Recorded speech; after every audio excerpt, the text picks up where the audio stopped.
شكينا من دعاة التحرر من سنين، كل فتنة تسوهم راسها واسبابها، يطرحون افكار يندالها عرض الجبين، فتنة لا خير فيها ولا من جابها، من صفات اصحابها تبطن الشر الدفين، تدعي الاصلاح والخبث تحت ثيابها، صوتها مسموع وانصارها متكاتفين، روسها في الغرب والشرق فيها ذنابها، يزعمون ان السياسة تقوم بغير دين، كيف تمضي سلة السيف دون انصابها؟ من خلال الطرح قامت نواياهم تبين، كل علماني وضع خطته واوصابها، يطعن الاسلام وهله على حبل الوتين، في مقالات كتب نصها وادلابها، وانشروها في وسائل اعلام المسلمين، احد يسمع خبرها واحد يقرابها، وكل صاحب دين واللي معه عقل الرزين، مستحيل اللي تخدش الشرف يرضى بها، والشرف والعز مبدأ الرجال الطيبين، والحياة اللي بلا عز وش يبغى بها،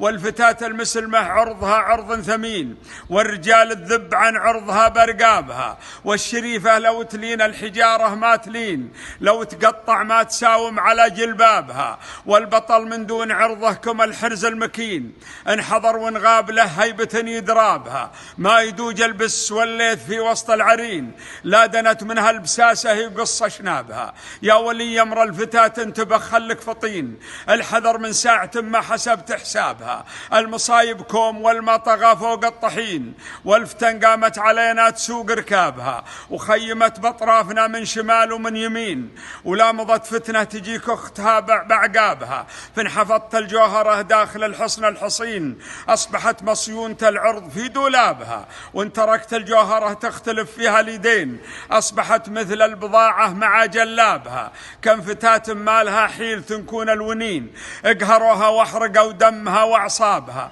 عرضها في الشرق والغرب يخدش كل حين،